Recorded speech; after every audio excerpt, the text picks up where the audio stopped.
கண்ணை தந்து உன்னை சும்மா விட்டுவிடவில்லை. கண்ணை பார்த்து படித்து பார்ப்பதற்காக என்னுடைய சட்டத்திட்டங்களை வேதத்தை வழங்கியிருந்தேன். அவற்றை படிக்காமல் மறந்து நீ வாழ்ந்தாய். எனவேதான் இந்த உலகத்தில் நீ என்னுடைய சிந்தனை விட்டு மறக்கடிக்கப்படலை, தள்ளப்பட்டு கூட நான் எழுப்பினெல்லாம் சொல்வான். அப்ப கண்கள் எதற்கெல்லாம் தந்திருக்க சொன்னால் வெறுமனை பார்த்து ரசிப்பதற்காக, கண்டவற்றையெல்லாம் படிப்பதற்காக மட்டுமல்ல. இந்த கண்ணை கொடுத்தது முக்கியமான நோக்கம் அவனுடைய சட்டத்திட்டங்களை அல்லாஹ் படித்து பார்ப்பதற்காக தந்திருக்கிறான். அப்ப இந்த கண்களை அல்லாஹ் வழங்கிய சட்டத்திட்டங்களை படிப்பதற்காக பயன்படுத்தாத கண்களை உடையவர்கள் கூடர்கள் மட்டுமல்ல, அவர்கள் நரகத்திற்குரியவர்கள். வலகும் ஆதாரும் லாயஸ்மஉன பிஹா, அவருடைய காதுகளை நாம் கொடுத்திருந்தோம், அதை வைத்து எதை கேட்க வேண்டும் அவற்றை கேட்க மாட்டார்கள். அவர் உள்ளம் சிந்திக்கின்ற சிந்தனைக்குரிய சக்தி, பார்வை, கேள்வி இத்துறை வழங்கப்பட்டிருப்பதை அவற்றை எப்படி பயன்படுத்த வேண்டும் என்பதற்காக நான் வழங்கிய இந்த வேதத்தை படிக்காவிட்டு விட்டார்கள். இவர்கள் நரகத்திற்குரியவர்கள் என்று அல்லாஹ் சொல்லிவிட்டு உலாய்க்க கல் அன்ஆம் என்கிறான். இந்த கண்களை, இந்த சிந்தனையை, காதுகளை, அவற்றை வேதத்தோடு பகிர்ந்து கொள்ளாதவர்கள் கல் அன்ஆம், ஆடு மாடு ஒட்டகங்களை போன்றவர்கள் சொல்கிறான். அப்ப மனித உருவிலே வாழ்கின்ற ஒரு ஆட்டையும் மாட்டையும் ஒட்டகத்தை போன்றவர்கள் சொல்கிறான். திருமலை குர்ஆன்ல அன்னாம் என்ற வார்த்தை வரும்போது ஒரு அத்தியாயத்துக்கு பேர் அன்னாம் இருக்கு. அன்னாம் என்றால் ஆடு மாடு ஒட்டகத்திற்கு சொல்லப்படும். இந்த ஆடு மாடு ஒட்டகத்தை முக்கியமாக குர்ஆன் சொல்லப்படுவதற்கு காரணம் ஆட்டையும் மாட்டையும் ஒட்டகத்தையும் தான் மனித விரும்பி வளர்க்கின்ற பிராணி. இவர்களை தன்னோடு அழைத்து அரவணைத்து அவைகளோடு அன்பு செலுத்தி அவன் நடந்து கொண்டுகிற பழக்கம் அதுக்கு இருக்கிறது. ஆகவே ஆட்டையும் மாட்டையும் ஒட்டகத்தையும் அன்னாம் என்ற பேர் அல்லாஹ் பலன்கள் சொல்றான். அப்ப அல்லாஹ் எதை பயன்படுத்துறான்? சிந்திக்க வேண்டிய முறை சிந்திக்காவிட்டால், பார்க்க வேண்டியவளை பார்க்காவிட்டால், கேட்க வேண்டிய கேட்காவிட்டால், இந்த காண்களையும் காதுகளையும் சிந்தனா சக்தியை பெற்ற இந்த மனிதன் நரகத்திற்குரியவன் மட்டுமல்ல, ஆடு மாடு ஒட்டகங்களை போன்றவர்கள் என்று அல்லாஹ் சொல்லிவிட்டு குர்ஆனுடைய ஒரு தனிப்பெரும் சிறப்பு என்னன்னு சொன்னா, கண்கூடாக ஒரு விஷயத்தை பார்த்து சொல்லக்கூடிய முக்கியத்துவப்படி சொல்லி பிறகு நம்மை வேறொரு சிந்தனைக்காக நினைச்சுகிறான். ஆடு மாடு ஒட்டகளை போல சொல் பல் இல்லை. நீ தமிழ்நாட்டில் நான் உங்கள்ட்ட பலரை சொல்லுகிறேன், வீதிகளில் விளம்பரம் செய்திருப்பாங்க. குறிப்பாக நீ பார்த்தீங்கன்னா மதுரை பக்கம் போனீங்கண்டா அங்கே ஹாஜி ஜவுளி கடை அப்படின்னு போட்டிருப்பாங்க. போட்டு என்ன செய்யிருப்பாங்க பார்த்தீங்களா? படிச்சு இல்லையோ விளம்பரம் போடல, கடை என்ன செய்வாங்க?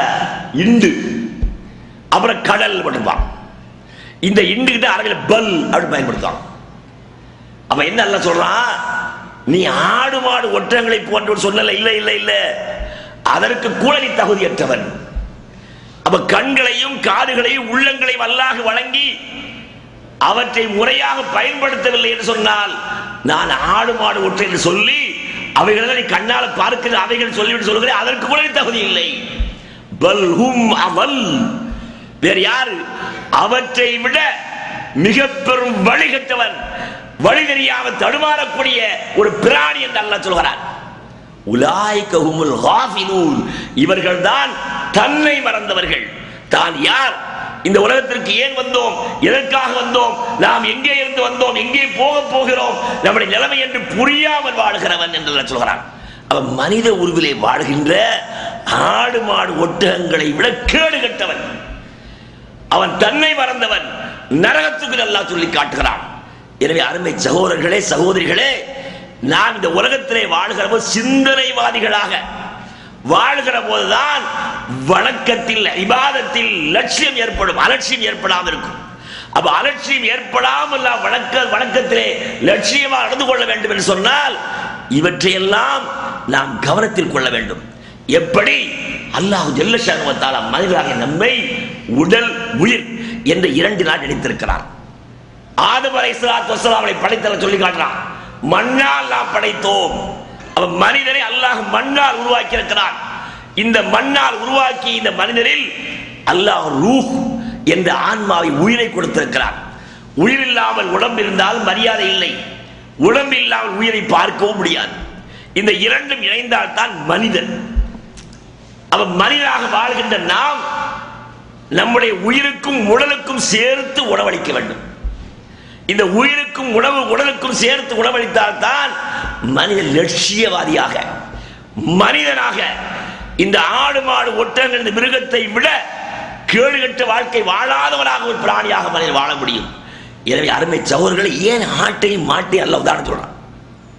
இந்த ஆடு மாடை எல்லாம் நாம் வளர்க்கிறோம், நம்முடைய வீட்டில் வளர்க்கிறோம்.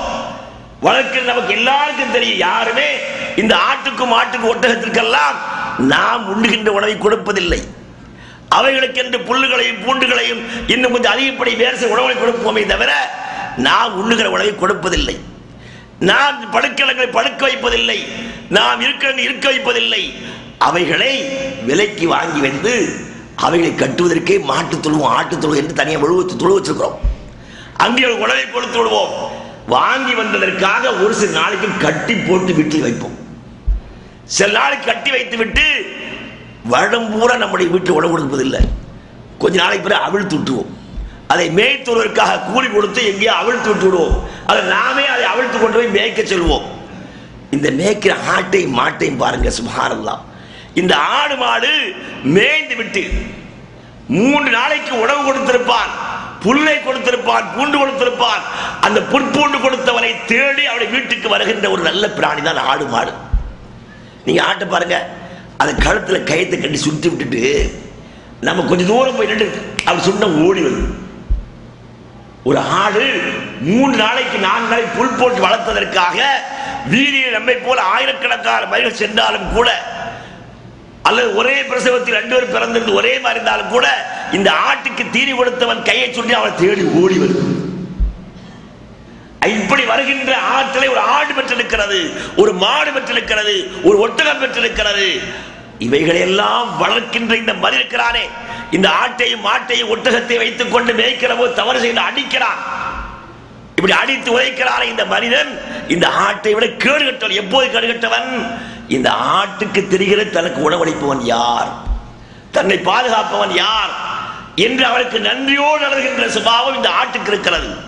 எனவே இந்த சுபாவம் இல்லாமல் மனிதன் வாழ்ந்தால், இந்த கண்ணையும் காதையும் சிந்தாசக்தியும் பெற்றவன், தன்னை படைத்தவன் யார், எதற்காக படைத்த தெரியாமல் வாழ்ந்தால் இந்த ஆட்டையும் மாட்டை விட கேடு கட்டவன் என்று அல்லாஹ் ஜல்ல ஷானு சொல்லி காட்டுறான். அப்ப தன்னை மறந்தவன் அவன். மனிதன் வணக்க வழிபாடுகள் பிடிப்பு ஏற்பட வேண்டும் என்று சொன்னால், வணக்க வழிபாடு லட்சியத்தோடு நடந்து கொள்ள வேண்டும், அலட்சியப்படுத்தக் கூடாது என்ற சிந்தனை வர வேண்டுமானால் திருமறை குர்ஆனை படிக்க வேண்டும். வணக்க வழிபாடு செய்வதற்கு முன்னால் எந்த வணக்கம் செய்வதாக இருந்தாலும் திருமறை குர்ஆனை படிக்க வேண்டும். குர்ஆனை படிக்கும் போதே யார் குர்ஆனை கவனமாக படிக்கிறார்களோ, வணங்க வேண்டும் என்று படிக்கிறார்களோ, அவர்களுக்கு அதை படிக்கும் போதே உள்ளத்தில் இன்னொரு உந்துதல் ஏற்படும். குர்ஆனை படித்த உடனே ஹதீஸை படிக்க வேண்டும் என்று உந்துதல் ஏற்படும். இன்னைக்கு எல்லாரும் மனசுல கை வச்சு சொல்லுங்க, நம்மள எத்தனை பேர் தொழுகைய குர்ஆனை பார்த்து படித்து தொழ நினைத்தவங்க சொல்லுங்க. அதுல ஒரு சிலர் வழிகிட்டும் போயிட்டான். குர்ஆன் மட்டும் போய் நினைத்தவர்கள் தொழுகையை எப்படி தொழுக வேண்டும் என்ற அந்த நிலையை தெரிந்து ஹதீஸ் தேவையில்லை என்று சொன்னவர்கள் இன்றைக்கு வழிகட்டு நிறைய பேர் போய்விட்டார்கள். ஆனால் உண்மையிலேயே குர்ஆனை நான் படிக்கிறேன் என்று சொன்னா, அந்த குர்ஆனை படிக்கும் போது தன்னை அறியாமல் உந்துதல் ஏற்படும். என்ன உந்துதல்? ஹதீஸை படிக்க வேண்டும். ஏனென்றால் குர்ஆனை படிக்க ஆரம்பிக்கும் போது வணக்கம் வரும்போது வணக்கம் என்ன, எப்படியெல்லாம் செய்ய முழுமையை ஹதீஸான் தருகிறது. உதாரணத்திற்கு நாம் எல்லாம் சின்ன பிள்ளைன்னு தெரிஞ்சு வச்சுக்கிறோம். ஐவேளை தொழுகணும், சுபுஹ், ஃபஜ்ர், லுஹர், அஸ்ர், மக்ரிப், இஷா என்றெல்லாம் சொல்கிறோம். ஃபஜ்ருக்கு 2 ரக்காத், லுஹருக்கு 4, அஸ்ருக்கு 4, மக்ரிப் 3, இஷாக்கு 4. இதற்கு முன்பில் சுன்னத்தில் எல்லாம் சொல்லிக் கொண்டிருக்கிறோமே, இது எங்கே குர்ஆனில் இருக்கிறது? எங்கேயுமே இல்லை. குர்ஆனை படித்தால் இப்படி ஐவேளை தொழுக வேண்டும், இப்படித்தான் தொழுக வேண்டிய நிலை குர்ஆன் சொல்லப்படவே இல்லை. அவ குர்ஆன் சொல்லப்படாத செய்திகளை நமக்கு யார் சொல்லிக் கொடுத்தது? அந்த குர்ஆனை விளக்கி சொல்வதற்காக, அதை போதிப்பதற்காக, நடைமுறைப்படுத்துவதற்காக அல்லாஹ் ஏற்படுத்திய திருத்தூதர்கள் அதில் வரிசையில் வந்த கடைசி முஹம்மது ஸல்லல்லாஹு அலைஹி வஸல்லம் விளக்கி சொன்னார்கள். அவ குர்ஆனை நாம் படிக்கும் போது அந்த குர்ஆனை நமக்கு படித்து காட்டி விளக்கிய நபிகள் நாயகம் ஸல்லல்லாஹு அலைஹி வஸல்லம் அவர்களுடைய வழிமுறை நமக்கு தேவைப்படுகிறது. எனவே அருமை சகோதரர்களே, இந்த உடம்புக்கு உணவை நான் பார்க்குற குளிர்காலத்துக்கு தேவையான உணவு, வெயில் காலத்துக்கு தேவையான உணவு, நோய் ஏற்படும் போது உணவு. நல்ல சீனி தின்று திடீர்னு சீனியை வேண்டாங்கிறான். எனக்கு சுகர் வந்துருச்சு, எனக்கு பிரஷர், உப்பு வேண்டாம். அப்ப உப்பை தின்று கொண்டிருந்தவன் சீனி சாப்பிடல எல்லாம் வேண்டாம் வேண்டும் ஒதுக்கிறான். இதற்காக இந்த உடலை பாதுகாத்துக் கொள்வதற்காக. எனக்கு சுகர் வியாதி வந்துருச்சு, சீனி வியாதி வந்துருச்சு, சக்கரை வியாதி வந்துருச்சு, இனி நான் சீனி சாப்பிடக்கூடாது என்று டாக்டர் சொல்லிவிட்டார். ஆகவே என் உடம்பை பாதுகாப்பதற்கு இனி சீனி தவிர்க்க வேண்டும், எனக்கு உப்பை தவிர்க்க வேண்டும், நான் குறிப்பிட்டதை உறங்கிவிட வேண்டும், நேரமாக உறங்கினால்தான் எனக்கு உடலாக சுகத்தை பெற முடியும் என்று இப்படி பல்வேறு திட்டங்களை வகுத்துக் கொள்கிறான். குளிர்கால வருவதற்கு முன்பாகவே அதற்கு தேவையான உடையை வாங்கிக் கொள்கிறான். வெயில் காலத்துக்கு தேவையான உடை, வீட்டிலே குளிர்காலத்துக்கு தேவையான சாதனங்கள், கோடை இதெல்லாம் சேகரித்து வைக்கிறோம். எதற்காக? இந்த உடலை பாதுகாத்துக் கொள்வதற்காக. உடலை பாதுகாத்துக் கொள்வது எல்லாருக்கும் தெரியும், எல்லோரும் புரிஞ்சு வச்சுக்கிறோம். இந்த உடல் நம்மோடு வரப்போவதில்லை. இந்த உடலோடு மட்டும், இந்த உடலுக்கு மட்டும் உணவு கொடுத்தால் நாம் அல்லாஹ்வுடைய முன்னிலையில் மனிதனாக இருக்க முடியாது என்று தெரிந்து வைத்திருக்கிறோம். அப்ப இந்த உடம்புக்கு தேவையான உணவு, உடை, இருப்பிடம், பல்வேறு மாற்றங்களை ஏற்படுத்திக் கொண்டு நாம் வாழ்கின்றோமே. இந்த உடலை பாதுகாத்துக் கொள்கிற நாம் உயிருக்கு உணவு கொடுக்க வேண்டும். அந்த உயிருக்கு உணவு எங்கே இருக்கிறது? அதுதான் திருமறை குர்ஆன். அல்லாஹ் ஜல்ல ஷஅனஹு வ தஆலா நபிகள் நாயகம் ஸல்லல்லாஹு அலைஹி வஸல்லம் அவர்களுக்கு இந்த வஹீ கொடுத்து சொல்றார். வக்கதாலிக அவ்ஹைனா இலைக ரூஹம் மின் அம்ரினா. நாம் நபியவுக்கு வஹீ தந்தோம். இது உங்களுக்கு அடிக்கடி சொல்லிட்டே இருப்பேன். 42வது அத்தியாயம் 50 வருஷம் அடிக்கடி சொல்றேன், என்ன படிச்சு பார்க்கிறதுக்காக வேண்டி. அதுல இந்த ரூஹ் வார்த்தை அல்லாஹ் சொல்றான். அல்லாஹ்வுடைய தூதருக்கு அல்லாஹ் வழங்கிய வேதம், அதற்கு ரூஹ் ஆன்மா என்று அல்லாஹ் சொல்கிறான். அப்ப மனிதனுக்கு இந்த ரூஹுக்கு தேவையான உணவுதான் திருமறை குர்ஆன். அந்த குர்ஆனுடைய போதனை தான், அந்த குர்ஆனுடைய விளக்குரை ஹதீஸ் தான் நம்மை மனிதனாக, லட்சியவாதியாக, விளக்கங்களை அலட்சியம் இல்லாமல் வாழக்கூடிய நிலை நமக்கு தரும் என்பதை மனதில் கொள்ள வேண்டும். அருமை சகோதரர்களே, நபிகள் நாயகம் ஸல்லல்லாஹு அலைஹி வஸல்லம் அவர்கள் சில சந்தர்ப்பங்கள்ல நாம் நினைப்பது மாதிரி அல்லாஹ்வுடைய தூதர் நினைச்சுக்கிறாங்க. அப்ப உலகத்தில் மனிதனாக வாழும் போது இந்த சிந்தனை வரத்தான் செய்யும். மனிதர்கள் சில பேரை பார்க்கும்போது நம்ம உள்ளத்தில் ஆச்சரியமா இருக்கு. இன்னைக்கு நம்முடைய சகோதரர் மன்சூர் மதனி அவர்கள் பேசும்போது தாபியினுடைய வரலாற்று சில உன்னதமான சிறப்பிற்குரிய மகளை பற்றி சொன்னார்கள். இந்த வரலாறு கேட்கும்போது நமக்கு இப்படிலாம் இருந்திருப்பாங்களா என்ற ஒரு ஆச்சரியம் ஏற்படுகிறது.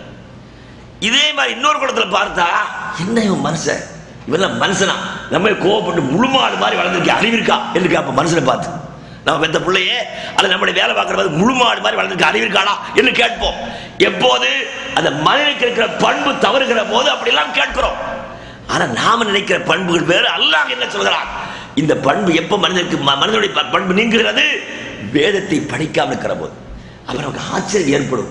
அந்த ஆச்சரியம் எல்லாம் இல்லாமல் போவதற்கு, அந்த ஆச்சரியத்தை களைந்து விட்டு சத்தியம்தான் இது அசத்தியம் தான் தெரிந்து கொள்வதற்கு அல்லாஹ் நபிகள் நாயகம் ஸல்லல்லாஹு அலைஹி வஸல்லம் மறந்த சொல்லி காட்டுறான்.